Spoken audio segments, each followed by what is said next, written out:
এই যে গোলাপের পুত, এদিকে আহেন। আজকে আপনার খবর 12টা বাজিয়ে ছাড়বে এই বুড়ি বলে রাখলুম।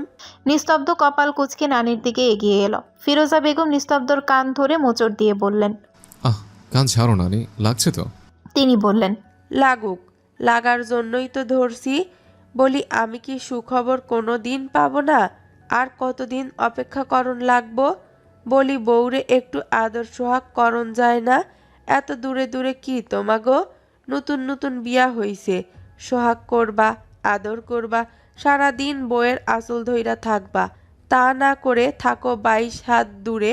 কারণটা কও শুনি। প্রত্যেক দিন তোমাগরে চুল শুকনা পাই আমি, কি কারণে? নিস্তব্ধ আর চোখে একবার তাসফিরের দিকে চাইল। তাসফি এতক্ষণ ভাবলেশীন থাকলেও নিস্তব্ধর সামনে সে লজ্জায় মূর্ছা যাচ্ছে।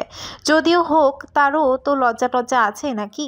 নারীরা এভাবে কেউ আদরের কথা বলে তাসফির জানা ছিল না। কি দম বন্ধকর পরিস্থিতি, উঠে যাবে তাও পারছে না। নারীর নিষেধাজ্ঞায় লোকটা কি ভাবছে তাকে? নিস্তব্ধ এবারে নারীর দিকে বিরক্ত নিয়ে চাইল। পরপর দুষ্টু হেসে ফিসফিস করে বলল, কেন নানি?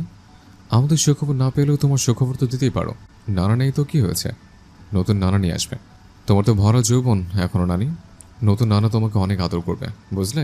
ফিসফিস করে বললেও তাসফির প্রত্যেকটা কথা স্পষ্ট শুনল। কত বড় বদ লোক, অসভ্য মানব।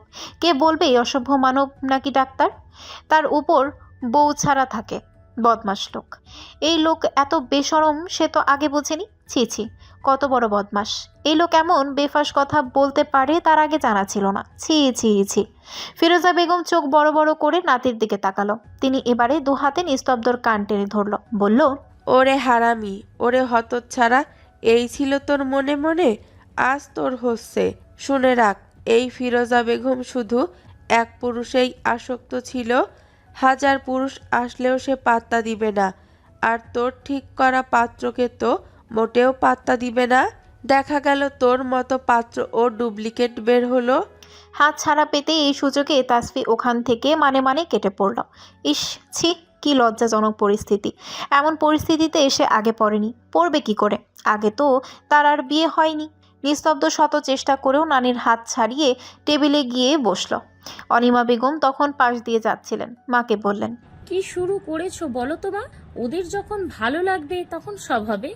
তুমি কেন খিচাচ্ছ বলো তো? তাছাড়া মেয়েটার কি বয়স হয়েছে বলো? ফিরোজা বেগম ফিসফিস করে বললেন, আরে রাখ তুই, বয়স হয় নাই তা কি আমি জানি না?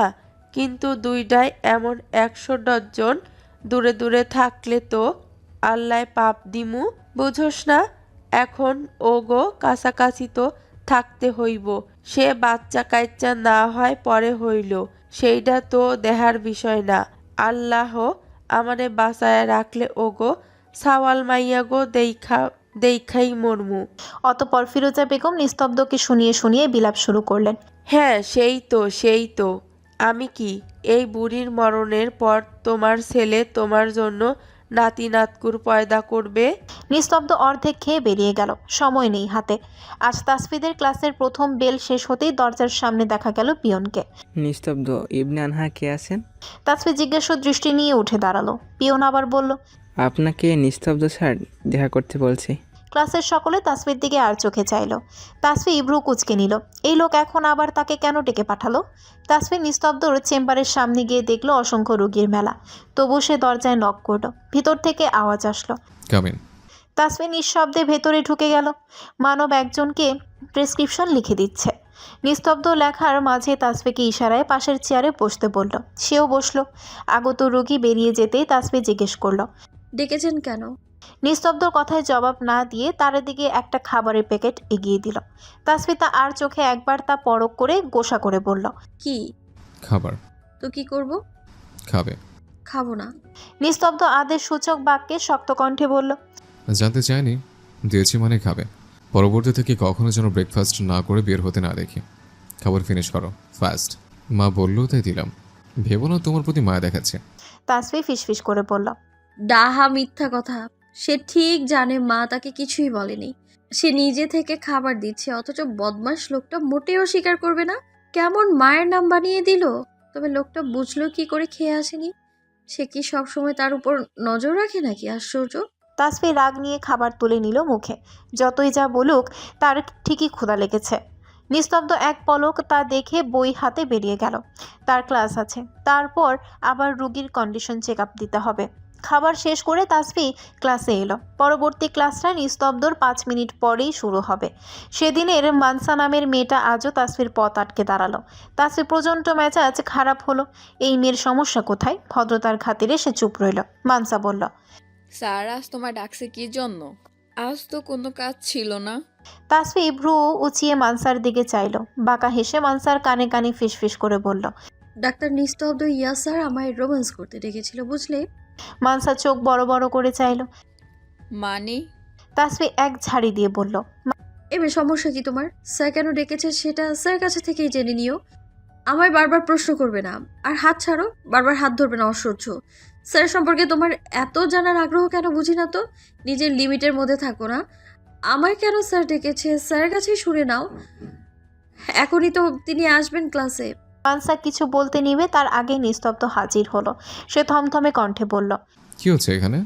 তাসফি কোনো জবাব না দিয়ে বেঞ্চে গিয়ে বসলো। মানসা আমতা আমতা করে বলল, নাথিং স্যার, নাথিং। নিস্তব্ধ গম্ভীর স্বরে বলল, ক্লাসের মাঝে এমন জটলা পাকাবেন না। একটা মহৎ পেশায় আপনারা নিয়োজিত হতে যাচ্ছেন। একজন ভবিষ্যৎ ডাক্তার থেকে কোনো রোগী বিশৃঙ্খলা কামনা করে না। সো বি কেয়ারফুল, নিজের জায়গায় যান। মানসা মাথা নত করে নিজের বেঞ্চে গিয়ে বসে পড়ল।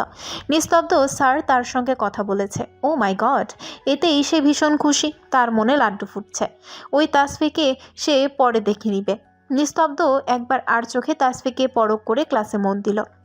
রাতে তাসফি ঘুমানোর আগে নিস্তব্ধকে উদ্দেশ্য করে রাগ দেখিয়ে বলল, খবরদার, আপনি যদি আর আমায় আপনার চেম্বারে ডেকেছেন, আমি কেন আপনার চেম্বারে যেতে যাব বলুন তো? আপনার জন্য আমার অন্যের সাথে গলা বাড়িয়ে কথা বলতে লাগে। উদয় ভ্রু উঁচিয়ে চাইল, বলল, কেন, কি সমস্যা? জানি না, বেশি কথা বলবেন না। নিস্তব্ধ এই পুচকি মেয়ের রাগ দেখে আশ্চর্য হয়ে যায়। মাঝে মাঝে মনে হয় সে নয়, এই মেয়েই তার শিক্ষক। ও এখন তো তিনি পুচকে নয়, 18+। নিস্তব্ধ ফোঁস করে নিঃশ্বাস ছাড়ে। নিজ কাজে মনোযোগী হয়। রাতের অন্ধকারকে ছাপিয়ে ভোরের আলো ফুটে ওঠে। সূর্য উদয় হয় ধরণীর বুকে। কি এক আপার বিস্ময়! প্রতিটা দিন নিয়ম করে সূর্যি মামা উকি দেয় পৃথিবীর বুকে। এ যেন এক অপারূপ জাদু, সাদা জাদু, যে জাদু মানব জাতির নিত্য নতুন কাজে লাগে। কালো জাদু নয়, যা মানুষের ক্ষতি করে। মানব জাতির কাজকে ক্ষত বিক্ষত করে। কলেজে যাওয়ার আগে ওসমান শেখ নিজ ঘরে ডেকে পাঠালেন নিস্তব্ধ আর তাসফিকে। দুজনে পৌঁছাতেই দাদু তাদের অফার করলো সিলেট ভ্রমণের জন্য। যেহেতু তাদের অনেকটা দিনই হলো বিয়ে হয়েছে, কোথাও ঘুরে আসা দরকার। কিন্তু দুজনের কেউ রাজি হলো না। অন্যদিকে মুখ ঘুরিয়ে রইল। নিস্তব্ধ বলল, তার ছুটি নেই, কেবলই নতুন হসপিটালে জয়েন করলো সে। এখন অনেক এক্সপিরিয়েন্স লাভ করা বাকি তার। এখন শুধু শুধু সময় নষ্ট করার কোনো মানে হয় না তার। তাসফি অজুহাত দেখালো, তার ক্লাস আছে, ইম্পর্ট্যান্ট, মিস দেওয়া যাবে না। অতপর দুজনে চলে গেল ভিন্ন যানবাহনে। একজন গাড়ি, অপরজন রিকশায়। দাদু হতাশ হলেন। দুজনের গন্তব্য তো একই, তবে কেন পথটা ভিন্ন করে নেবে তারা? এক পথে থাকলে তো চলার পথ আরও সহজ হবে। একসঙ্গে পাশাপাশি কাছাকাছি তো কাঁধের বোঝা কম ভারী মনে হবে, সময় কম ব্যয় হবে। তবে বুঝবে তারা নিজেদের। কবে হবে এক তারা? কবে ধূসর রংধনু রঙিন করবে তারা? কবে?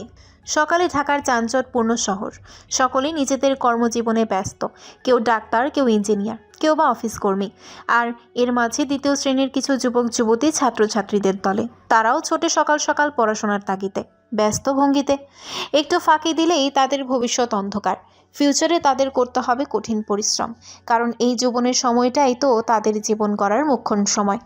হারানো সময় পুনরায় ফিরে পাওয়া যায় না, তেমনি যৌবনের গতিবেগ, শক্তি, ক্ষমতা, দক্ষতা আর কখনোই ফিরে পাওয়া যায় না।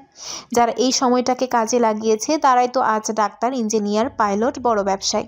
আর যারা এই সময়টাকে হেসে খেলে পার করেছে তারাই আজ রিক্সা চালক, মুদি দোকানদার, বাসের কন্ট্রাক্টর। কেউ কি কখনো শুনেছে একজন ডক্টর কিংবা পাইলটকে রিক্সা চালাতে? আজ আকাশে কেমন মেঘলা মেঘলা ভাব বিদ্যমান। বৃষ্টি হবে কি? হ্যাঁ, হতেই পারে। বর্ষাকাল তো চলেই এলো। এখন থেকে প্রতিদিন তাসফির ছাতা নিয়ে বের হতে হবে। এখন বৃষ্টি চলে আসলে বলা তো যায় না। তাসফির অধ্যয়নরত প্রাইভেট মেডিকেল কলেজটির সঙ্গে লাগোয়া সাইড এই হসপিটাল। অর্থাৎ এই কলেজের আন্ডারে ডান পাশে রয়েছে হসপিটাল, যাতে নিত্যদিন কয়েক শত মানুষের আনাগোনা। আর বাম সাইডেই তাদের কলেজ বিল্ডিংগুলো। তাদের কলেজের নাম প্যাশন প্রাইভেট মেডিকেল কলেজ, নাম ডাকও আছে বেশ। কলেজে প্রবেশের মুখে তাসফি দেখলো একটা 6-7 বছর বয়সী মেয়ে ফুল বিক্রি করছে। মেয়েটাকে মানসার সাথে আরও কিছু মেয়ে ছেলে বিরক্ত করছে। এই যে আবার শুরু হয়েছে এদের বাদরামি। তাসফি ভ্রু কুঁচকে সে দিকে এগিয়ে গেল। কি হচ্ছে এখানে? ওকে কেন বিরক্ত করছো তোমরা? তোমাদের আর কোনো কাজ নেই? সারাদিন ওর পেছনে লেগে থাকো সুপার গ্লু আঠার মতো। ছেলে মেয়েগুলো তাসফিরের দিকে চাইল। ওদের মাঝে একটা ছেলে শয়তানি হেসে কৌতুক করে বলল, তো কি তোমাকে বিরক্ত করবো নাকি খুকি? তো এসো। আর কিছু বলতে সুযোগ পেল না ছেলেটা। তার আগেই তাসফির ঠাস করে ছেলেটার গালে থাপ্পড় মেরে দিল। সকালে চোখ বড় বড় করে চাইল। তাসফির আগে শরীর চিরবির করে উঠল। সে রাগে ফুঁসে উঠল, বলল, বাড়িতে মা বোন ভাই নেই? গায়ে সাদা অ্যাপ্রন জড়িয়ে এভাবে মানুষকে হেনস্থা করতে তোমাদের বিবেকে বাঁধে না? এটা কোনো ইউনিভার্সিটি নয় যে এখানে তোমরা রাজনীতি করবে। এটা একটা মেডিকেল কলেজ প্লাস হসপিটাল। একটা সম্মানিত পেশায় তোমরা ভবিষ্যতে কাজ করতে যাচ্ছ, সেখানে তোমরাই এইভাবে সব কিছুর অবমাননা করছো। সরকারিতে চান্স পাওনি, বাবা মায়ের টাকা আছে বলে প্রাইভেটে পড়ছো, আবার রাস্তাঘাটে এসব করে বেড়াচ্ছ। লজ্জা করে না তোমাদের? একটা ছোট বাচ্চা মেয়ের সাথে নোংরামূলক কথাবার্তা বলতে বিবেকে বাঁধে না তোমাদের? তুমি বেশি কথা বললো না তাসফি। আমার বাবা এই হসপিটালের শেয়ারর। আমার যা ইচ্ছে আমি তাই করব। এতে তুমি বলার কে? আমি 100 বার। মানসা কিছু বলতে নিবে তার আগে তাসফির ঠাস করে ওর গালেও চর বসিয়ে দিল। অনেক হয়েছে। এইসব কিছু বিকৃত মস্তিষ্কের ছেলে মেয়ে দেখলে তার গা চিরবিরিয়ে ওঠে। এরা নিজেদের ভাবেটা কি? দেশটা তাদের বাপের হোটেল? ক্ষমতা থাকলেই দেখাবে। আর কেন সাধারণ পাবলিক কি বানের জলে ভেসে এসেছে? মানসা ভ্যাবলাকান্তের মতো তাকিয়ে রইল। রাগে তার শরীর ফেটে যাচ্ছে। এই তুচ্ছ মেয়েটার কত বড় সাহস তার গায়ে হাত তোলে। এর সোচ্ছে নিয়েই ছাড়বে। তাসফি তা তোয়াক্কা না করে মেয়েটার হাতে কিছু টাকা দিয়ে পাঠিয়ে দিল। বাচ্চা মেয়েটা কৃতজ্ঞতাপূর্ণ দৃষ্টি তাসফির দিকে তাকিয়ে চলে গেল। তাসফির মানসার দিকে তাকিয়ে শাসিয়ে বলল, ভালো হয়ে যাও। ভালো হতে পয়সা লাগে না। এসব লেম কাজ করে নিজেদের ভবিষ্যতের পেশাকে ছোট করো না। তোমার বাবা এই না সেই সেটা জেনে আমার কোনো কাজ নেই। তোমার বাবার টাকায় আমি পড়াশোনা করছি না। এটা একটা প্রাইভেট মেডিকেল কলেজ। বছর বছর লক্ষ টাকা দিয়ে তবেই এখানে পড়াশোনা করতে হয়। অতঃপর সে নিচে কলেজের ভেতরে ঢুকে গেল।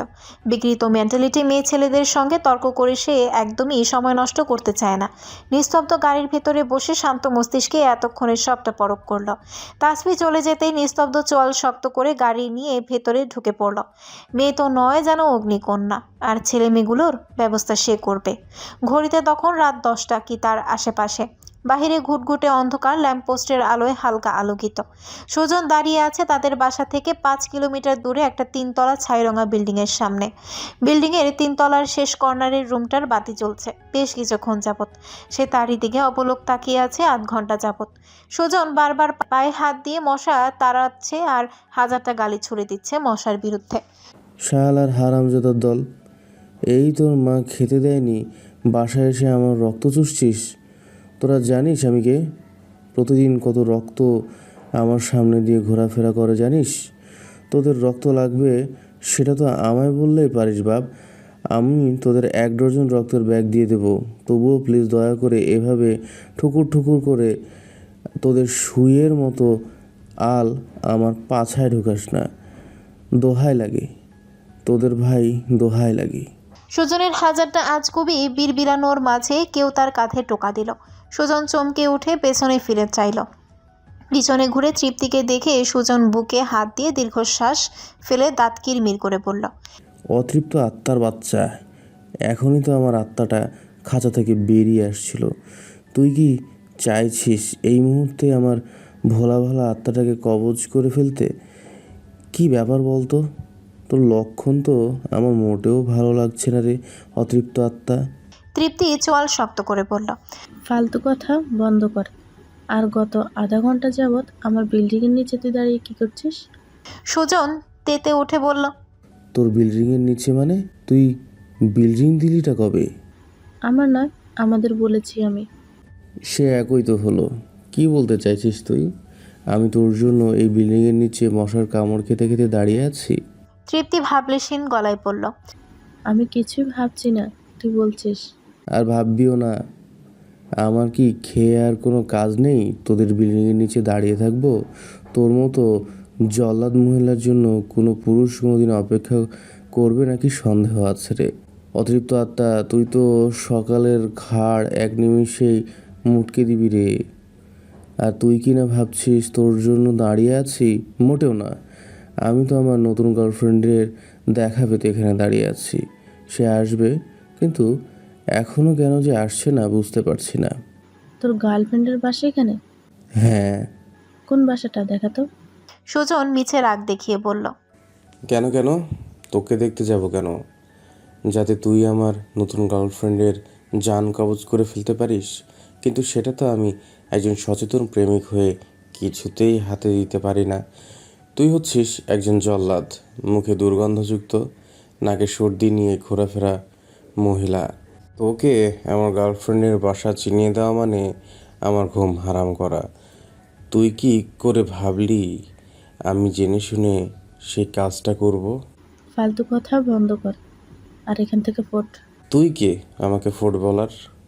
এটা কি তোর বাপের জায়গা যে ফোট বললেই ফাঁকা জুসের বোতলের মতো আমি ফেটে যাব? তৃপ্তি জোরসে একটা ধমক দিল সুজনকে। Shut up stupid. বলেই সে হন হন করে চলে গেল। সুজন তার যাওয়ার পানে তাকিয়ে ফিসফিস করে বলল, তুই তো পাষণ্ড কেন রে অতৃপ্ত আত্মা? আমার উপর একটু দয়া করে এই প্রেমের ঘাটে সুজন মাঝির জানটা কবজ করা থেকে রেহাই দিতে পারছিস না? তা না করে এই যে বাসার পরিস্থিতি, ড্রেস পরে চশমার সামনে এসে মাথাটা এলোমেলো করে দিয়ে গেলি। রাত অনেক হলো। তাসফি হাসি খুশি মুখে নিস্তব্ধ রুমে প্রবেশ করলো। দেখলো অসহ্য লোকটা সোফায় বসে দক্ষ হাতে এক মনে ল্যাপটপে আঙ্গুল চালিয়ে যাচ্ছে। রুমের মাঝে আজ তার কোনো কালো ডিম লাইট জ্বলছে না, জ্বলছে তার আনা উজ্জ্বল রঙের লাইটটা। তাসফি আজ বিকেলে দারোয়ানকে দিয়ে তার পছন্দের রং কমলা রঙের একটি লাইট আনিয়েছে। সেটাই খুব যত্নের সহিত লাগিয়ে দিয়েছে। অনেকে কমলা রঙটা পছন্দ করে না, ভাবে কমলা রঙটা ভীষণ সেকেলে টাইপ, কিন্তু তাসফির কাছে মোটেও তা নয়। কমলা রং হচ্ছে পৃথিবীর শ্রেষ্ঠ শুভ্র রঙের মাঝে একটা। সূর্যি মামা যখন ভোর সকালে এই ধরনীর বুকে উদ্দিত হয়, তখন ঠিক এই কমলা রঙের আভাটাই তার চারপাশে ছড়িয়ে পড়ে, আর আমরা পুরো পৃথিবীর সব কিছু রঙিন দেখতে পাই।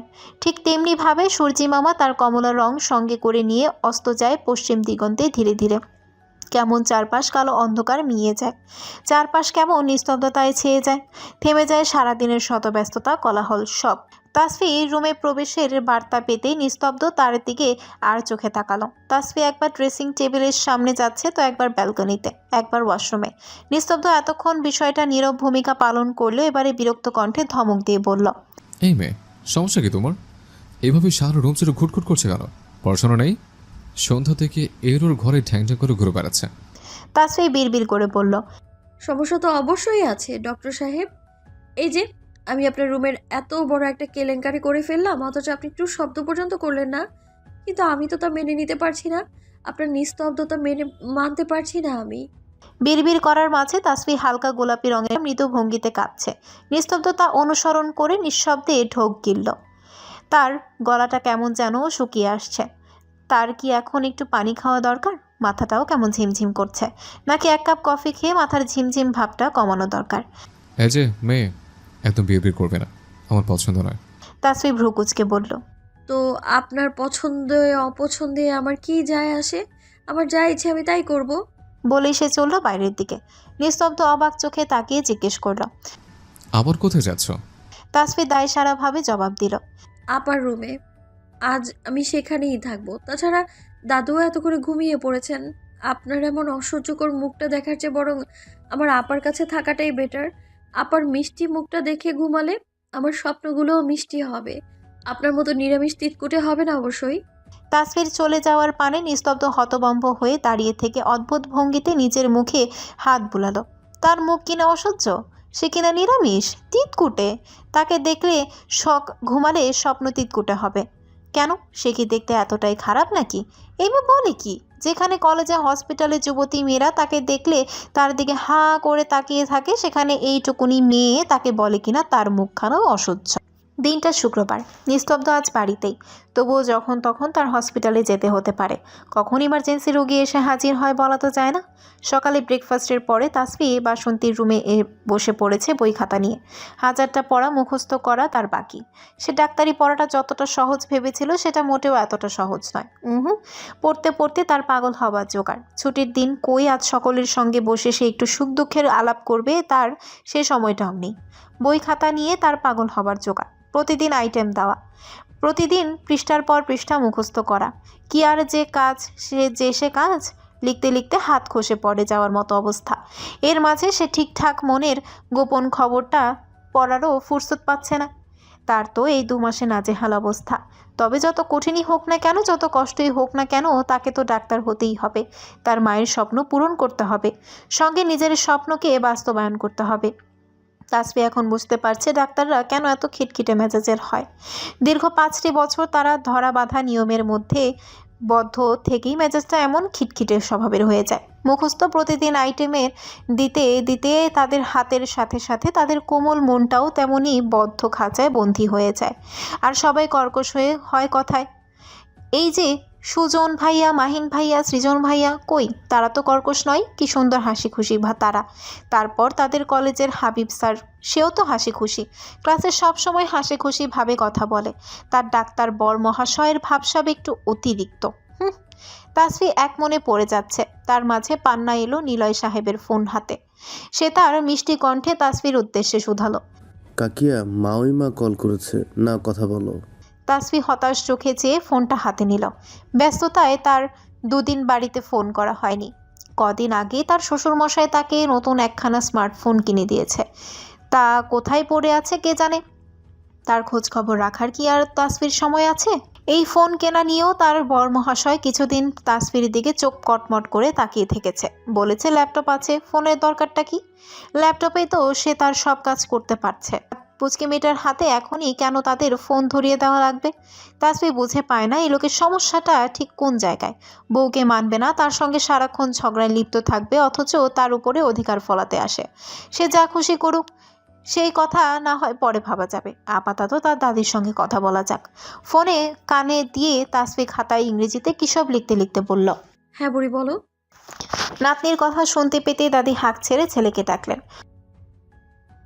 অতঃপর তাসফির উদ্দেশ্যে ফুঁসে উঠে বললেন।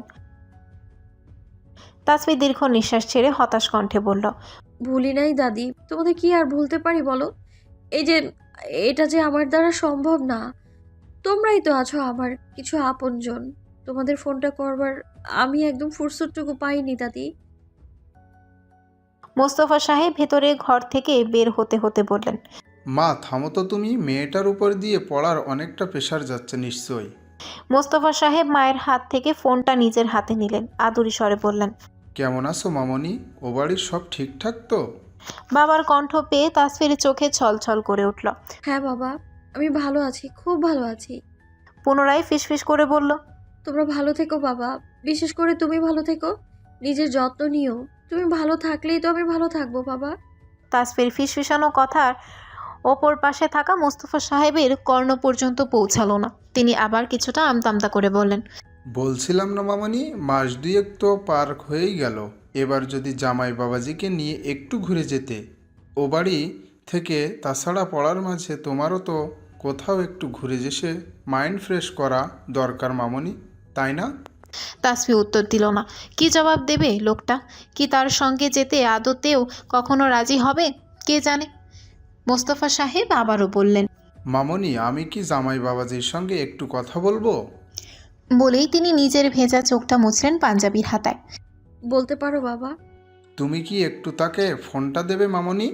তাসফি ছুটে গেল ও রুমে। নিস্তব্ধ বিছানায় বসা ছিল। তাসফিকে এভাবে ছুটে আসতে দেখে চোখ ছোট ছোট করে চাইল। তাসফি ফোন মিউট করে কিছুটা অস্বস্তি নিয়ে বলল, বাবা আপনার সঙ্গে কথা বলতে চাইছে। নিস্তব্ধ ভ্রুকুচকে ফোন হাতে নিয়ে সালাম দিল। মোস্তফা সাহেব সালামের উত্তর দিয়ে কুশল বিনিময় করলেন। অতঃপর এক ফাঁকে বললেন, বাবা জীবন, মেয়েটা তো আমার অনেক দিন যাবত এ বাড়িতে আসে না। তুমি কি তাকে নিয়ে একটু এ বাড়ি থেকে ঘুরে যাবে? না না, আমিও বুঝতে পারছি তুমি ডাক্তার মানুষ, তোমার তো সব সময় ছুটি হয় না। তবুও যদি একটু চেষ্টা করতে আমার ভালো লাগতো। তাছাড়া মেয়েটাকে কতদিন কাছে বসিয়ে একটু ভালো করে দেখিনি। তুমি আমার কাছে বুঝেছো বাবা? নিস্তব্ধ কি বলবে ভেবে পেল না। একজন বাবার করুণ আকুতি মেশানো আবদার কি করে হেয় করা যায়, তার উপর এমন নরম স্নেহ মিশ্রিত কণ্ঠে। নিস্তব্ধ কি জবাব দেবে ভেবে পেল না। কিছুটা শান্ত স্বরে শুধু বলল, আমি চেষ্টা করবো আঙ্কেল, যদি ছুটি পাই আমি অবশ্যই যাওয়ার চেষ্টা করব। আপনি চিন্তা করবেন না। তোমাকে অনেক ধন্যবাদ বাবা, অনেক ধন্যবাদ।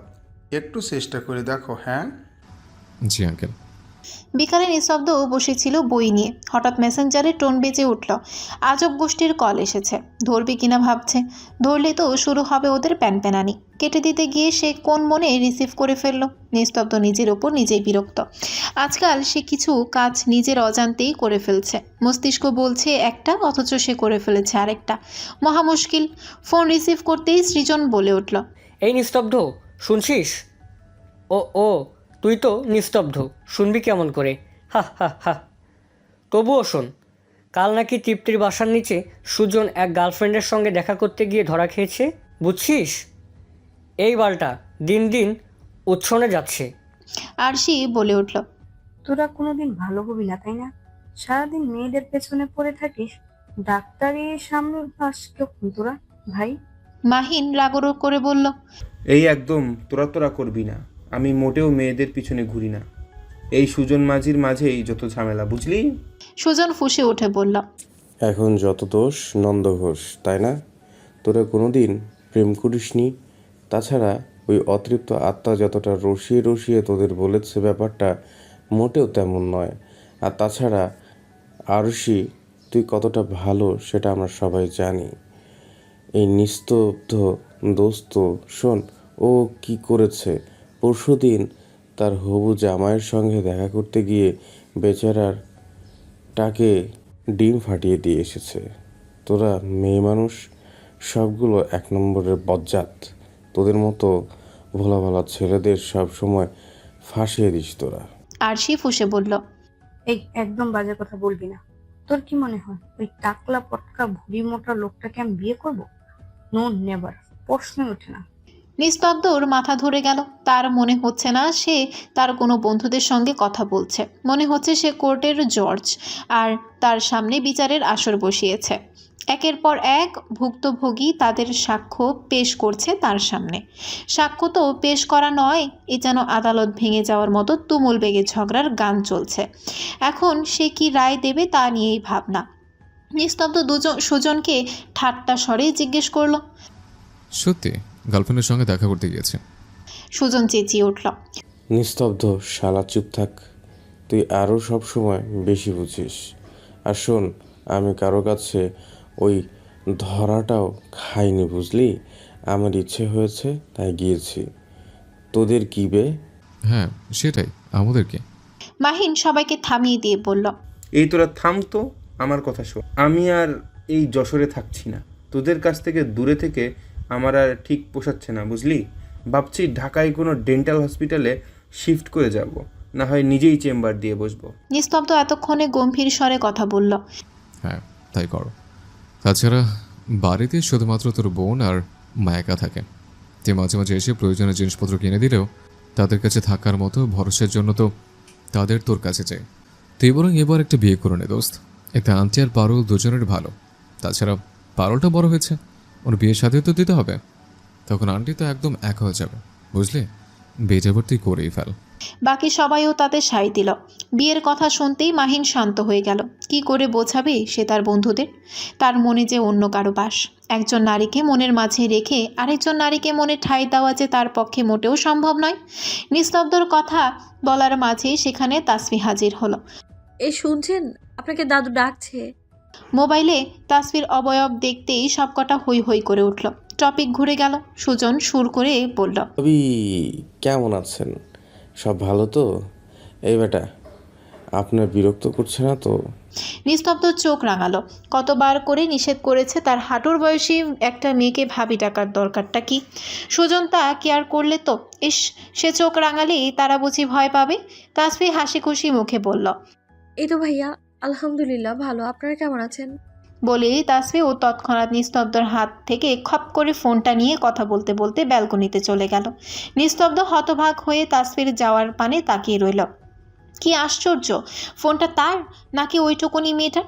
আর বন্ধুগুলো মনে হচ্ছে তার নয়, তার বউয়ের, আর সে হচ্ছে পাশের বাসার ভাড়াটিয়া। তাকে একটু অনুগ্রহ করে কথা বলার সুযোগ দিয়েছে, এই যা অদ্ভুত। সন্ধেবেলায় একটু ফুসরত পেয়ে তাসফি ড্রয়িং রুমের সোফায় বসে বসে ফোন ঘাঁটছিল। একটুখানি সময় পেয়ে ফেসবুক স্ক্রোলিং করতে করতে হঠাৎ তার বর মহাশয়ের আইডির খানা সামনে এলো। আইডির নাম ডাক্তার নিস্তব্ধ ইয়াসার। তাসফি চোরা চোখে এদিক ওদিক পরখ করে চট করে ভেতরে ঢুকে পড়ল। আইডি লক করা নেই। দুদিন আগেই বন্ধুদের সঙ্গে মিলিত একটা প্রোফাইল পিক ছাড়া হয়েছে। বাহ, তাতে কত মানুষের লাইক কমেন্টও রয়েছে। তাসফির হঠাৎ কৌতূহল জাগলো নিস্তব্ধর ফ্রেন্ড লিস্ট দেখার। হঠাৎ তারই ইচ্ছে মনে উদয় হওয়ার কারণ কি সে জানে না, কিন্তু দুঃখের বিষয়ে ফ্রেন্ড লিস্ট অনলি মি করা। কেন রে বেটা, আইডি যখন লক নয় তখন ফ্রেন্ড লিস্ট কেন হাইড করবি? আচ্ছা, যারা পোস্টে রিয়েক্ট দিয়েছে তারাই তো ফ্রেন্ড। তাসফি চেক করতে শুরু করলো। তার মাঝে একটা আইডিতে তার চোখ আটকে গেল। মানসা আফসার, বাহ, লাভ রিয়েক্ট। এই অভদ্র অসভ্য মেয়েটা তার বরের পিছনেও লেগেছে দেখছি। আবার কমেন্টে লিখছে অসাম। বাবা, তার ডাক্তার মহাশয় আবার তাতে লাভ রিয়েক্ট দিয়েছে। বাহ, চমৎকার। আজ পর্যন্ত তাকে একটা ফ্রেন্ড রিকোয়েস্ট পাঠালো না, আর এখানে সব লাভের বন্যা বইয়ে যাচ্ছে। তাসফি চেক করে দেখলো তাদের সেমিস্টারের অনেকেই এখানে আছে। আচ্ছা, সে কি ফ্রেন্ড রিকোয়েস্ট পাঠিয়ে দেবে? কখনো না, প্রশ্নই আসে না। যে অহংকারী লোক আজ পর্যন্ত তাকে রিকোয়েস্ট পাঠায়নি, সে কেন সেধে সেধে রিকোয়েস্ট পাঠাবে? এতটাই ফেলনা নাকি সে? তাসফির ভাবনার মাঝে ইয়ানা এসে তার সামনের সোফায় বসলো। তাসফিকে উদ্দেশ্য করে বলল, রূপা কোথায় বলো তো? দুপুর থেকে দেখছি না, আমায় বিকালে চাটাও দিয়ে এলো না। তাসফি ভ্রু কুচকে বলল, রূপাদি বাড়ি গিয়েছে, কাল আসবে। ইয়ানা আবার বলল, ও আচ্ছা তাসফি, তুমি কি আমায় এক কাপ চা করে খাওয়াতে পারবে? মাথাটা খুব ধরেছে বুঝলে। তাসফির সঙ্গে সঙ্গে উঠে দাঁড়িয়ে ইয়ানার দিকে তাকিয়ে মুচকি হেসে বলল, পারবো না ভাবি, I am very very sorry. তাছাড়া সে কি ভাবি, আপনার হাতে কি সমস্যা হয়েছে নাকি? কই না তো, হাত তো একদম দিব্যি ঠিক আছে। বরং আমি দেখতে পাচ্ছি ভালোর থেকে একটু বেশিই ভালো আছে। কি সুন্দর ফোন কল করছেন আপনি। নিজের চা নিজেই হাতে বানিয়ে খান না প্লিজ। জানেন তো ভাবি, নিজের হাতের খাবার না একটু বেশি স্পেশাল হয়, বুঝলেন? আর আমার মাথাটাও না খুব ধরেছে ভাবি, আমার জন্য একটা এক্সট্রা 1 কাপ বানাবেন প্লিজ। ইয়ানা চোখ বড় বড় করে তাসফির দিকে চাইল। তাসফি সিঁড়ি বেয়ে উপরে উঠতে গিয়ে আবার পিছিয়ে ফিরে বলল, ও হ্যাঁ, কাইন্ডলি একটু আমার রুমে দিয়ে আসবেন। চাটা কেমন আমার মিষ্টি যা? ইয়ানা হতভম্ব হয়ে তাসফির যাওয়ার পানে চেয়ে রইল। এই মেয়ে কি বলল তাকে চা বানিয়ে খেতে, আবার উপরে সার্ভ করে আসতে? কত বড় সাহস মেয়ের! যেখানে তাকে 3 বেলা খাবার দেওয়া হয় ঘরে, সেখানে এই মেয়ে তাকে চা বানিয়ে নিয়ে আসতে বলল। কি সুন্দর করে তাকে অপমান করে গেল। এই মেয়ে তো শেয়ানার উপরে শেয়ানা। ইয়ানা ভেবেছিল বোকাশোকা হবে, আয়শার মতো একেও খাটিয়ে নেওয়া যাবে, কিন্তু এ তো দেখা যাচ্ছে তার থেকেও ডাবল দুরন্ত শেয়ানা। ঢাকার যানজটপূর্ণ শহর, ধুলোর আস্তরণে সবকটা বিল্ডিং আবৃত। মাঝে মাঝে মনে হয় কেউ বোধহয় একটু ইউনিক রং করে রেখেছে টিনের ঘরগুলোতে। টিনের ছাই রংটা কমলা কালচে রং ধারণ করে। তাসফি বসে আছে তার অহংকারী ডাক্তার বরের গাড়িতে। তারা যাচ্ছে নিস্তব্ধ ওর শ্বশুর বাড়ি। তাসফির সারা অঙ্গে উৎফুল্লতার ছোঁয়া। প্রায় 1 মাস পর সে যাচ্ছে তার নিজ ভবনে। কত স্মৃতি সেখানে তার, ছোট থেকে বেড়ে ওঠার সাক্ষী তার সেই স্থান। সে কি আর ভোলা যায়? মায়ের কবরটা একটুখানি ছুঁয়ে দেখবে সে, অনেকখানি গল্প করবে মায়ের সঙ্গে, অভিযোগ জানাবে হাজারো। এই তো গত পরশু বাবা তার অসহ্য বরের কাছে আবদার করলো নিজের কুটিরে যাবার, আর আজ সকালে বাসন্তী আপা বলল, এই তাসফি, রেডি হতো, তোর ব্যাগ গোছা, তোকে তোর বাপের বাড়ি ফিক্কে মারবো।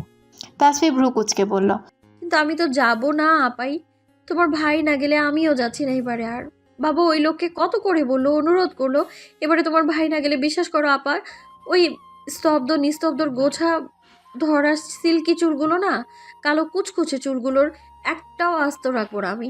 তোমার ভাই ঘুমানোর পরে সানলাইট দিয়ে আমি তাতে আগুন ধরিয়ে দেব, তারপর টেকো মাথায় তার ডাক্তারি করতে হবে, এই বলে দিলাম। কে কার চুল আগুন ধরাবে শুনে? কথার মাঝে পেছনে থেকে নিস্তব্ধর গম্ভীর কণ্ঠ কর্ণে পৌঁছাতেই চমকে উঠল তাসফি। সঙ্গে সঙ্গে জিভে কামড় দিল সে। ইস, লোকটা সবখানে এসে হাজির হয়, আবার ভেঙচি কাটল। শুনুক, তাতে তার কি? সে কি ভয় পায় নাকি এই অসহ্য লোককে? নিস্তব্ধ আগমনী বার্তা পেতেই বাসন্তী নিঃশব্দে বেরিয়ে গেল ঘর ছেড়ে। তারা স্বামী স্ত্রী নিজেদের ঝগড়া নিজেরাই মিটিয়ে নিক না, ঝগড়া থেকেই তো উদয় হবে মিষ্টি মধুর ভালোবাসা। বাসন্তী অনেকবার খেয়াল করে দেখেছে তার ভাই তাসফিকে সামনে সামনে দুছাই করলেও পেছনে পেছনে ঠিক তার খেয়াল রাখতেও ভুলে না।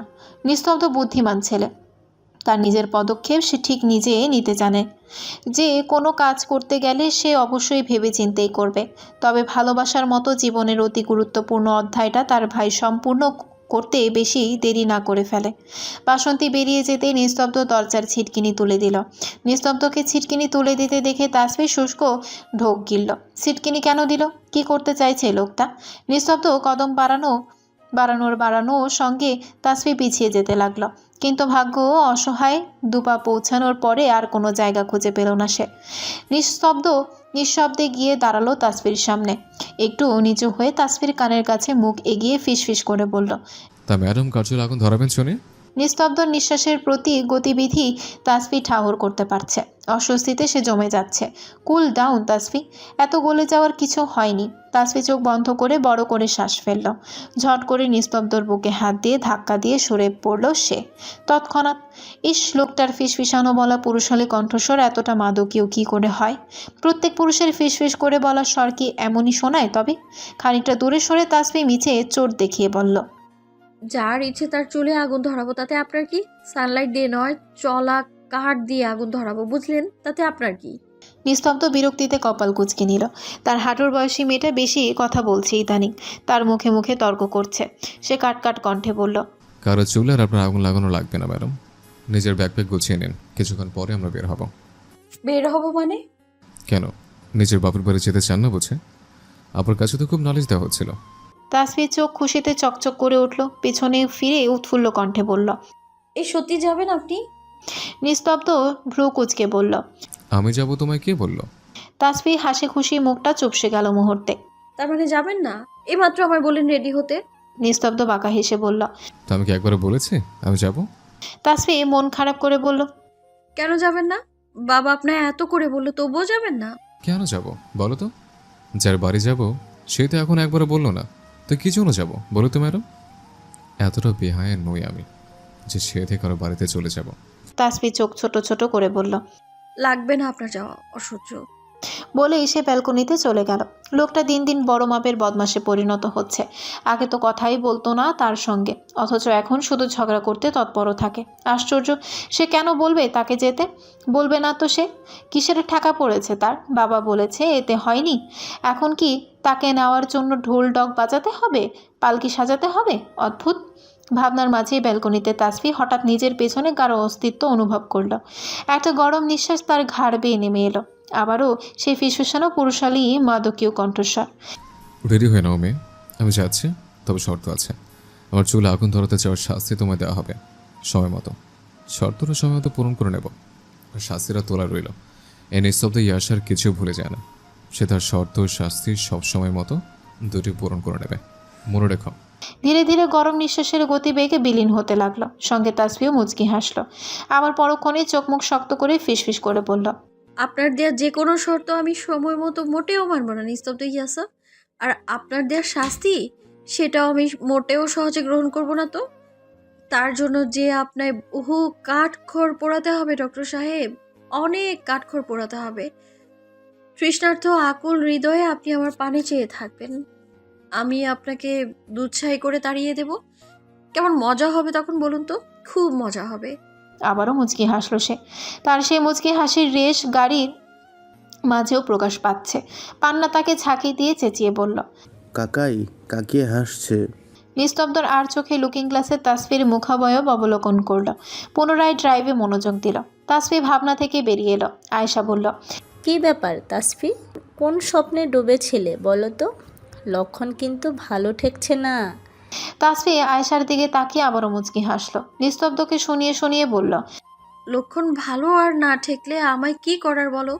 আসলে নতুন নতুন প্রেমে পড়ার অনুভূতি একটু অন্যরকম, বুঝলে? বলে সে চোখ টিপ দিল। আয়েশা হাই হাই করে বলল, বলো কি গো মেয়ে, আমার দেওরকে ছেড়ে আবার কার দিকে মন দিলে গো মেয়ে? নিস্তব্ধ চোয়াল শক্ত করে নিল, দাঁতে দাঁত চেপে সে নিজের রাগ সংবরণ করল। অভদ্র মেয়েটা বড্ড বার বেড়েছে আজকাল। দিন দিন তাকে কয়লার আগুনের দিকে ঠেলে পাঠাচ্ছে ইচ্ছে করে বজ্জাত মেয়ে। সেও দেখে নেবে। তাসফিদের পথযাত্রার সঙ্গে আয়েশা আর পান্নাও যুক্ত হয়েছে। তাসফি তার শাশুড়ি থেকে জানতে পেরেছে আয়েশা এতিম একটা মেয়ে। বিয়ের পর বাপের বাড়ির আদর কেমন তা সে কোনো কালে ঠাহর করতে পারেনি। আর তাই তো তাসফি বাবাকে বারবার করে বলে দিয়েছে তার জায়ের সঙ্গে একটু কথা বলে যেতে রাজি করাতে। বাবা বললে আয়েশা গুরুচন্দ্রের কথা ফেলতে পারবে না, আর বাবা তাই করেছে। সকলে অনুরোধ করার পর পায়েলও রাজি হয়েছে। এমনকি তাসফি দেখেছেও আসার পথে আয়েশা কতটা এক্সাইটেড ছিল। তার থেকে বোধহয় আয়েশা ভাবি বেশি খুশি হয়েছে আসতে পেরে।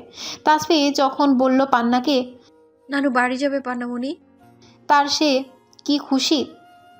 জীবনে প্রথমবার সে নানু বাড়ি যাবে, এতে যেন তার খুশি আর ধরেই না। সারা বাড়িময় সে ছুটি বেরিয়েছে নানু বাড়ি যাব বলে। ইস কি দৃশ্য! জীবনে প্রথমবার নানু বাড়ি বেড়াতে যাওয়ার অনুভূতি বুঝি এমনই হয়। বাসন্তী আপাকেও সে আসতে অনুরোধ করেছিল, তবে সে বলেছে অন্য আরেকদিন যাবে। নিলয় সাহেব বসেছিলেন তার স্টাডি রুমে, কেসের ফাইল পর্যবেক্ষণ করছিলেন। অনিমা বেগম চা হাতে রুমে প্রবেশ করলেন। চায়ের কাপ টেবিলে রেখে তিনি স্বামীর মুখোমুখি হয়ে চেয়ারে বসলেন। স্ত্রী আগমনে নিলয় সাহেব তার দিকে ফিরে তাকালো, ভ্রু উঁচিয়ে জিজ্ঞাসু ভঙ্গিতে চাইল তার পানে।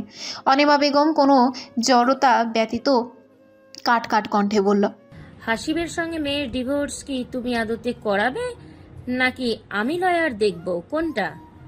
আর একটা দিনও আমার ইচ্ছে হচ্ছে না ওই রাস্কেলটার সঙ্গে আমার মেয়ের নাম জড়িত থাকুক। নিলয় সাহেব ঠান্ডা মাথায় মুচকি হেসে বলল, এত রেগে যেও না গিন্নি, 1 সপ্তাহ ধৈর্য ধরো, আমার মেয়ে মুক্ত হয়ে যাবে। আর ওই রাস্কেলটার উপযুক্ত শাস্তি আমি তাকে দিয়ে ছাড়ব। অনিমা বেগম থামলেন না, তিনি অন্য প্রসঙ্গে বললেন, আর ছেলের ব্যাপারে কি ভাবলে? তোমার ছেলে কি ভেবেছে মেয়েটাকে সারা জীবন এমন তুচ্ছতাচ্ছিল্য করবে? ভদ্রলোক বিপদে পড়ছে না হলে তার মেয়ের বিয়ে না কোনোদিন তোমার অমন গোমরা মুখে ছেলে সাথে দিত না। নিলয় সাহেব মনে মনে বললেন, ছেলেটা কার মতো হয়েছে দেখতে হবে না? হয়েছে তো একদম তোমার মতো গিন্নি। তুমি যেমন গোমরা মুখ, তোমার ছেলেটাও হয়েছে তো তাই। এখানে আমার দোষ কোথায়? আমার জিনের বেশিরভাগ পেলে ছেলেটা আমার মতোই হাসি খুশি হতো, কিন্তু হয়েছে তো সে তোমার মতো। বোধহয় বেশিরভাগ জিন তোমারটাই পেয়েছে। তবে ছেলে জন্ম দেবার পরিকল্পনা করার সময় কি আরেকটু ভেবে করা উচিত ছিল? মিস্টেকটা কি করে হলো? তার কত জটিল জটিল কোনো কেসই তো এই পর্যন্ত কোনো মিস্টেক হয়নি। তবে কি সে সংসার জীবনেই একটা বড় সড়ো মিস্টেক করে ফেলেছে?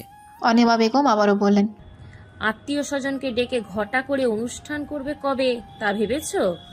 তারা তো মুখিয়ে আছে ছেলের বউ দেখবে বলে। কতদিন তাদের বুঝ দিয়ে রাখা যায়? নিলয় সাহেব হেসে বললেন, সে তোমার ছেলে, যতদিন পর্যন্ত না বলছে তোমার ছেলে নতুন কর্মস্থলেও তো কেউ জানে না। তবে কতটা ডেঞ্জারাস তোমার ছেলে তোমার মতো একদম ফার্স্ট ক্লাস হয়েছে, কি বল? অনিমা বেগম কর্কশ স্বরে বললেন, আমার মতো নয়, তোমার মতো হয়েছে ছেলে। যেমন বাপ তার তেমন ছেলে। নিলয় সাহেব হতভম্ব হয়ে স্ত্রীর ও গমন পথের দিকে তাকিয়ে রইলেন। যা বাবা, সারাক্ষণ আমার ছেলে তার ছেলে করে মুখে ফেনা তুলে ফেলে।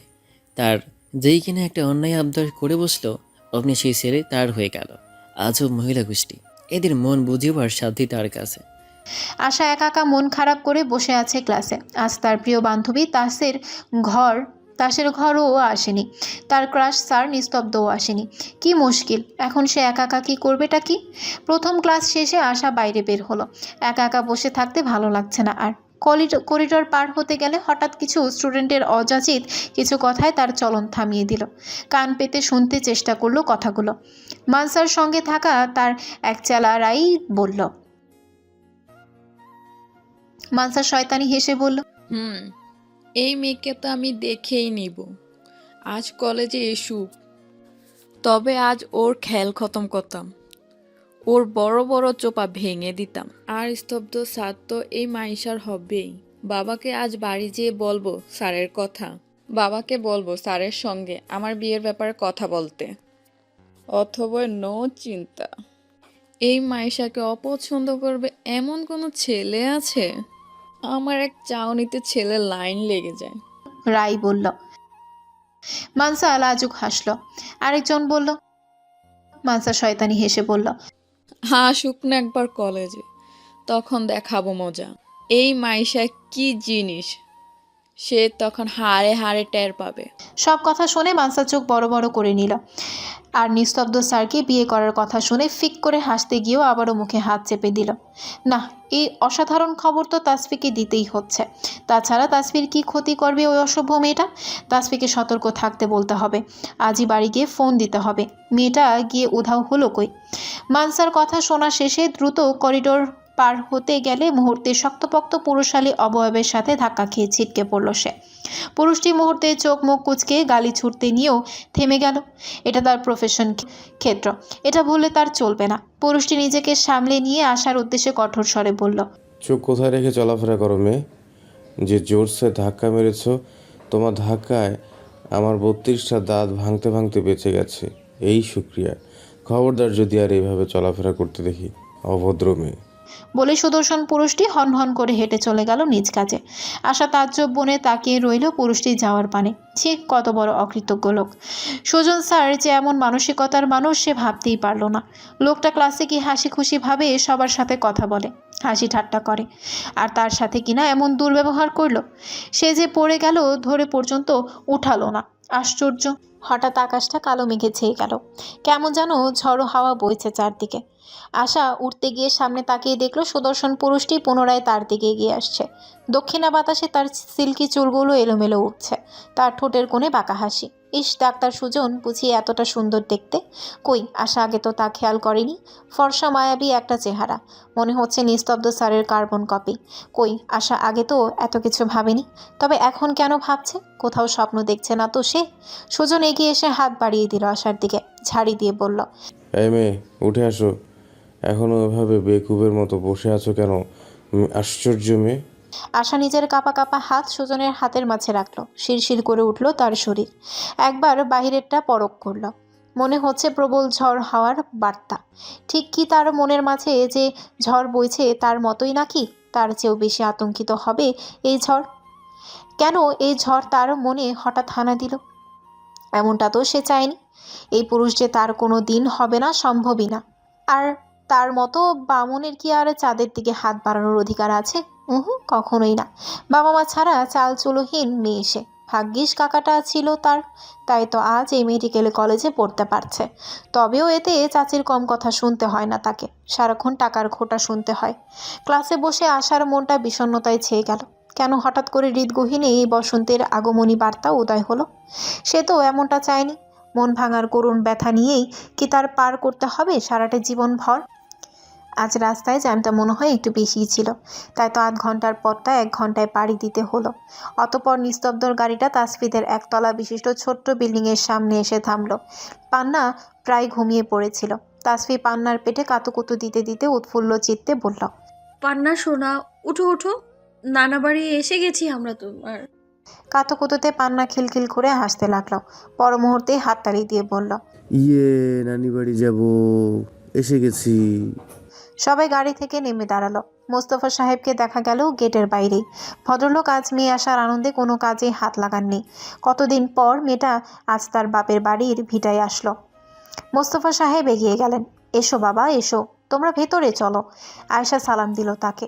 মোস্তফা সাহেবও তার মাথায় স্নেহের হাত বুলালেন। তাসফি পান্নার কানে ফিসফিস করে বলল, শোনো, ওই যে তোমার নানুর ভাই। পান্না 2 হাত বাড়িয়ে চেঁচিয়ে উঠল, নানু ভাই, কেমন আছো? আমি তোমায় অনেক অনেক মিস করেছি এতদিন।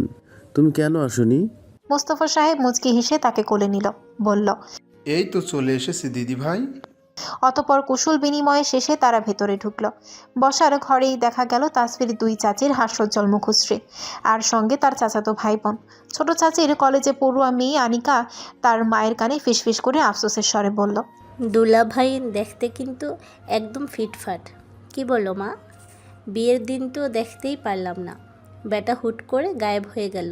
ইস, এমন একটা বর যদি আমার হতো। চাচিও মেয়ের মতো ফিসফিস করে বলল, ভাইজান বড় লোকের বেটা দেখে মেয়েকে এই সুন্দর ছেলেটার কাঁধে ঝুলিয়ে দিয়েছে, বুঝলি? এখন যদি তোর জন্য একটা ভালো সম্বন্ধ আনতে বলি, তাহলে দেখিস ঠিক কই থেকে একটা টাকলা ধরে নিয়ে আসবে। ছোট চাচি ও মেয়ের ফিসফিসানোর মাঝেই মেঝো চাচি নিস্তব্ধ ও আয়েশার সঙ্গে কুশল বিনিময় করে নিল। ছোট চাচি মুখ বাঁকান তা দেখে। সবাদিক্ষতা, জানি তো সব টাকা পয়সার লোভ। পর মুহূর্তে সেও নিজের রং পাল্টে ফেলেন। মেকি হেসে নিস্তব্ধের দিকে এগিয়ে যায়। তা ভালো আছো জামাই বাবা? আয়েশার দিকে তাকিয়ে বলে, ও মা, একে তাসফি তোর যা নাকি? বাহ, ভারী মিষ্টি দেখতে। ভালো আছো মা? জি আন্টি, আলহামদুলিল্লাহ। মোস্তফা সাহেব গেলেন একটু বাহিরে। কথার আভাস পেয়ে তাসফিরের দাদি কমলা বেগম হাঁক ডাক ছাড়তে ছাড়তে বাইরে বেরিয়ে আসে। কেরা আইলো? আমার আনহু আইলো নাকি? কই দেহি মাইয়া রূপখান এইখানেই, নাচ জামাইয়ের সঙ্গে আইয়া পড়ছে নাকি? তাসফি দৌড়ে গিয়ে দাদিকে জড়িয়ে ধরল। কেমন আছো বুড়ি? বাহ, তুমি তো বেশ ফিটফাট হয়েছো আগের থেকে। কমলা বেগম তাসফির কান টেনে সরিয়ে বললেন, এই মাইয়া তুই সর, দেখি আগে আমার নাচ জামাইয়ের মুখখানা দেখালই। শালা এতদিন পর কেন আসলো আমগো বাড়ি, তার বিচার কইরা লই। নিস্তব্ধ এগিয়ে এসে দাদিকে সালাম দিল। আসসালামু আলাইকুম দাদি, ভালো আছেন? কমলা বেগম তার চশমা ঠেলে নিস্তব্ধকে চোখে ছোট ছোট করে দেখে সালামের উত্তর দিয়ে বলল, তা তুমি আইলা এখন ভালো হইয়া গেলাম, বুঝলা নাতি? তা মাঝে মাঝে আমগো বাড়ি আসতে তো পারো, তোমার বউডারে নিয়া এত ভয় পাও কেন? নিস্তব্ধ মাথা চুলকে মেকি হেসে বলল, আসলে ওই দাদি সময় পায় না তো, তাই আসলে। দাদি থামলেন না। হাজারটা প্রশ্নের বাণে নিস্তব্ধকে ঝাঁঝরা করে দিতে লাগলেন। যে নিস্তব্ধ বন্ধুদের আড্ডার আসরে সবসময় চুপচাপ থাকে, সে এই দাদির প্রশ্নের উত্তর দিতে দিতে হাঁপিয়ে যাচ্ছে। নিস্তব্ধ মনে মনে বুড়ির গোষ্ঠী উদ্ধার করে দিচ্ছে। তাকে একটু বসতেও বলছে না কেউ। কি আশ্চর্য! আর দেখো তার অভদ্র বউ কেমন করে হেসে হেসে মজা লুটছে। তাসফির মনে মনে বলল, কাছে এসেছো বাছাদন, এবার বোঝো ঠেলা। সারাক্ষণ এই তাসফিকে ধমকানো, তাই না? সারাক্ষণ মুখখানাকে বাংলার পাঁচ করে রাখো কারণ ছাড়াই। এবার কারণ ছাড়া একটু কাদো কাদো মুখ করেও বাছা। মেজো চাচি গিয়েছিলেন নাস্তা পানির ব্যবস্থা করতে। এসে এই কাণ্ড দেখে তিনি তাসফির কাছে গিয়ে কান টেনে ধরে ধমক দিলেন। এই যে কি করছো তুমি?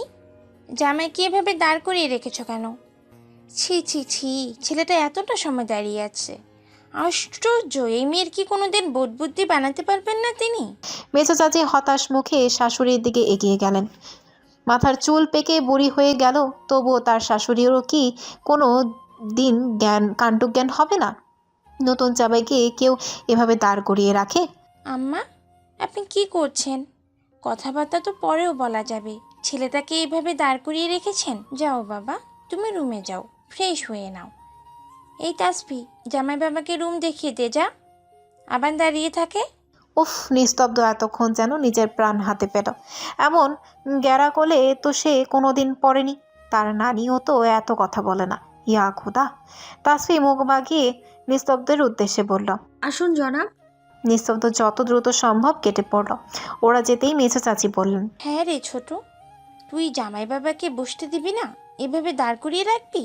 ছোট চাচি বলল, আমি কি করবো আপা? আম্মাই তো কথা বলছিল। তুইও না, কি যে করিস! আয় আমার সাথে হাত লাগা, ওদের নাস্তা পানি দিতে হবে তো। মেজো চাচি মেয়ে রাহেলার দিকে তাকিয়ে বলল, এই যে তুমি দাঁড়িয়ে আছো কেন? যাও, ওদের রুম দেখিয়ে দাও। অতঃপর আয়েশার দিকে তাকিয়ে বলল, যাও মা, তোমরা যাও, ফ্রেশ হয়ে এসো। আয়েশা মুচকি হেসে বলল, না না চাচি, সমস্যা নেই, এই তো যাচ্ছি। আয়েশা পান্নার দিকে তাকিয়ে দেখলো পান্না তাসফির চাচাতো ভাই বোন দুটোর সঙ্গে খেলতে গিয়ে বসে গেছে। দুটোই পান্নার বয়সী। দাদি বলল, নিস্তব্ধ তাসফির রুমে ঢুকে ঠাস করে তার বিছানায় বসে পড়ল। তার পা আর চলছে না। দাঁড়িয়ে থাকতে থাকতে তার কোমর ব্যথা হওয়ার জোগাড়। ইয়া খোদা, ছেলেদেরও যে কোমর ব্যথা হতে পারে তা সে আজ বুঝতে পারল। তাসফির চেঁচিয়ে উঠল, এ কি করছেন? কি করছেন? নামুন, বিছানা থেকে নামুন বলছি। তাসফির চিল্লানোতে নিস্তব্ধ আবারও লাফ দিয়ে দাঁড়িয়ে পড়ল। তার মনের মাঝে আতঙ্ক সৃষ্টি হয়েছে। এই না আবার দাদি এসে কথা জুড়ে দেয়।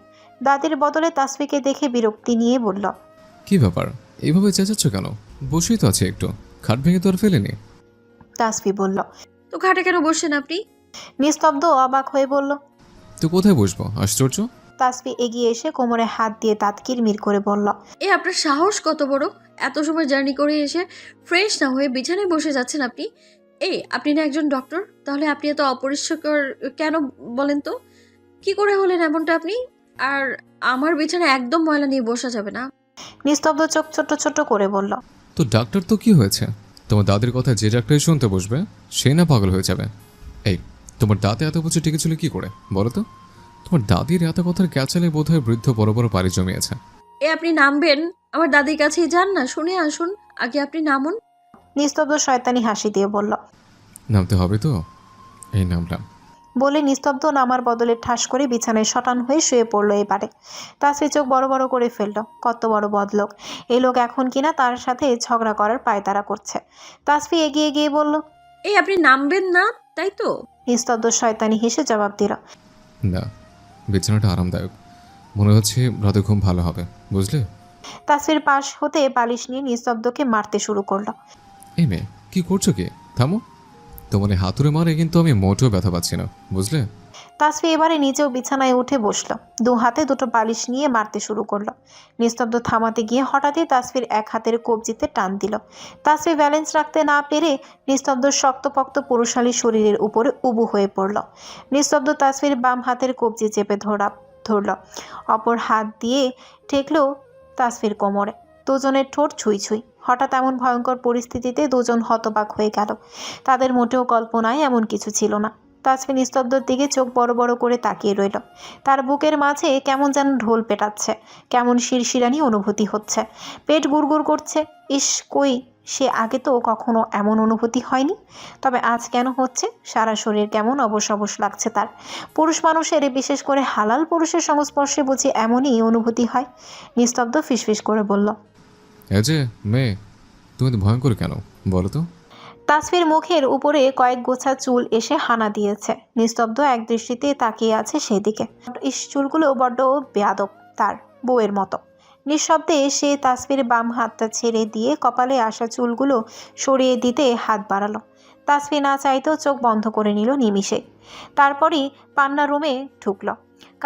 কাকাইয়া বুকে এই অবস্থায় দেখে ছোট্ট পান্না কি বুঝলো কে জানে। সঙ্গে সঙ্গে সে চোখ হাত দিয়ে পিছু ঘুরে বলল, দেখে ফেলেছি, কাকাই কাকিয়াকে জড়িয়ে ধরেছে। দেখে ফেলেছি, মাকে গিয়ে এক্ষুনি বলছি। সব উচাটন অনুভূতির জোয়ারকে বিসর্জন দিয়ে নিস্তব্ধ তার তাসফি দুজনে দরজার দিকে চোখ বড় বড় করে চাইল। তাসফি তৎক্ষণাৎ তার কোমরে থাকা নিস্তব্ধর হাত জোরসে খামচি মারল। কোনো রকমে উঠে গিয়ে পান্নাকে পেছন থেকে জড়িয়ে ধরে বলল, না সোনা, মাকে কিছু বলতে হবে না। কাকিয়া তো তোমায় চকলেট দেবে, তাই না? এসব পচা কথা কাউকে বলতে নেই, বুঝেছো? নিস্তব্ধ তৎক্ষণাৎ চেঁচিয়ে উঠল, উপস, গেছে, রাক্ষসী মেয়ে তার হাতের মাংস খাবলে ছিঁড়ে নিয়েছে। ইস, শেষ, তার হাত শেষ, জ্বলে যাচ্ছে। এই মেয়ে, তোমার নখ কাটো না কেন? হ্যাঁ? তাসফি ভেঙচি কেটে চোখ গরম করে বলল, একদম বেশ হয়েছে। কত বড় সাহস তার কোমরে হাত দেয়া! অসভ্য পুরুষ মানুষ, একদম ফায়দা লোটার চেষ্টা করবেন না, অসভ্য ডক্টর।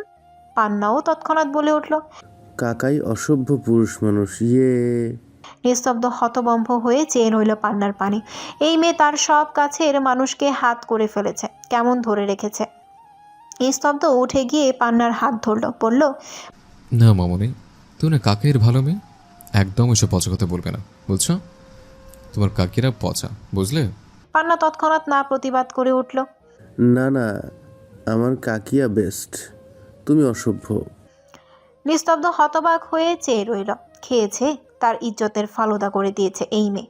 না শোনা, এসব পচা কথা মোটেও বলতে নেই।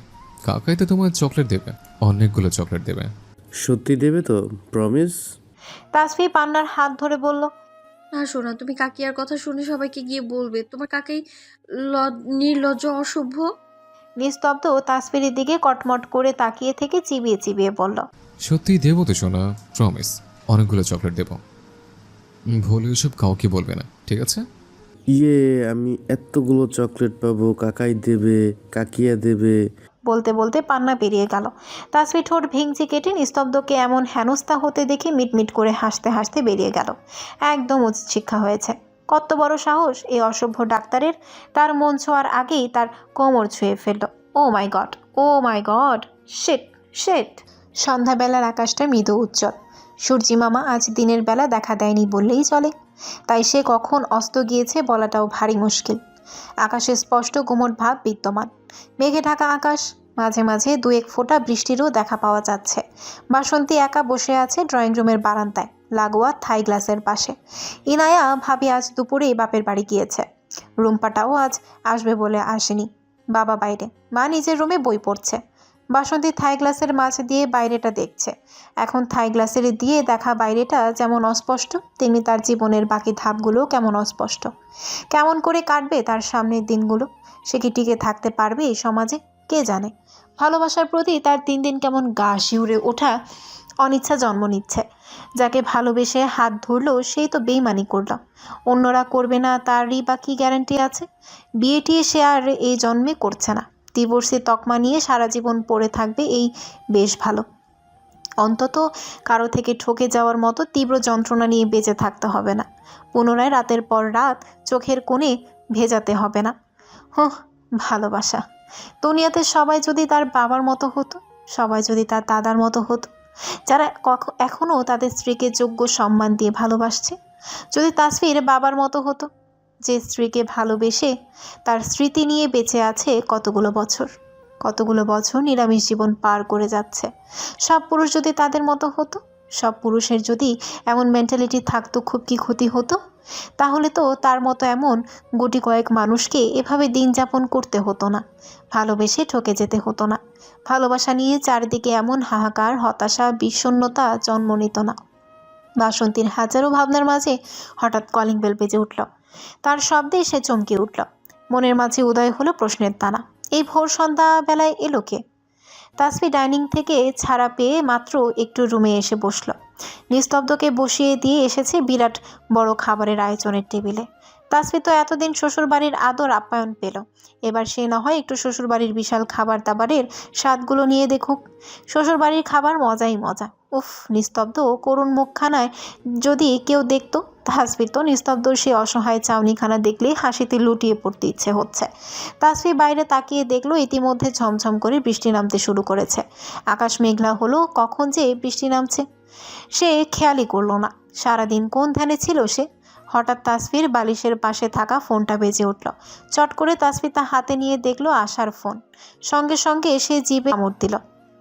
ইস, তার পাখির বাসাকে তো বলাই হয়নি দুদিন সে কলেজে যাবে না। তাসফি ফোন রিসিভ করতে আসা যেন হামলে পড়লো তার উপরে। কি ব্যাপার বলতো তোর মাইয়া? সকাল থেকে ফোন করে যাচ্ছি, আপনার পাত্তাই পাওয়া যাচ্ছে না। কি এমন মহা রাজকর্ম করছেন আপনি শুনি? তাসফি আমতা আমতা করলো। বিয়ের ব্যাপারটা আশাকে এখনো বলা হয়নি তার। আসলে শোন না, ফোনে চার্জার ছিল না তাই বন্ধ পেয়েছিস, আর আমি একটু বাসায় এসেছি। আশা অবাক হয়ে বলল, বাসায় এসেছিস মানে? কোন বাসা? কার বাসা? তুই তো বাসায়ই থাকিস, মানে কি?